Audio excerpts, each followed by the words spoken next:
Joint operation ng Kaugmakaps at PDEA sa Magharaw nagresulta sa pagbuwag ng drug den. 4 na pusher arestado, 156,000 piso na halaga ng shabu nasamsam.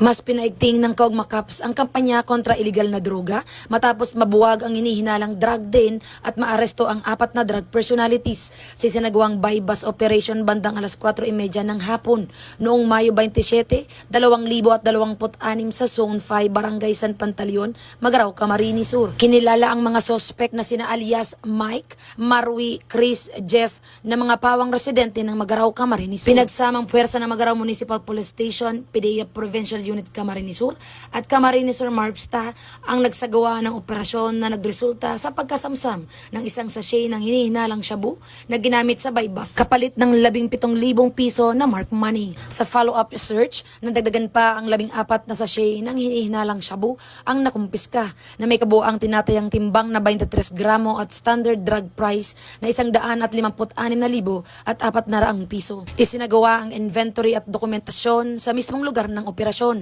sa presensya ng mga suspect at insulating witnesses at fully recorded gamit ng body-worn camera na ipabatid sa mga naaresto ang kanilang mga karapatan sa ilalim ng saligang batas at kasalukuyang nasa kustodiya ng PDEA Camarines Sur para sa kaukulang disposisyon habang isinasa ilalim sa chemical examination ang mga nakumpiskang ebidensya. Ayon kay Police Colonel Virgilio O. Olalia Jr., Provincial Director ng Camarines Sur Police Provincial Office, nananatiling buo ang determinasyon ng kapulisan sa pagtugis sa mga sangkot sa iligal na droga sa lalawigan.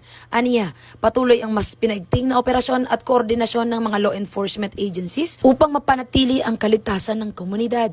Patuloy namang isinusulong ng bagong PNP ang pinaigting na kampanya kontra iligal na droga bilang bahagi ng advokasya para sa isang ligtas, maayos at disiplinadong pamayanan. Mula dito sa Camarines Sur Police Provincial Office, ako po si Police Master Sergeant Leati Carrascal, nag-uulat sa Police News Network. Bagong PNP para sa bagong Pilipinas. Serbisyong mabilis, tapat at nararamdaman.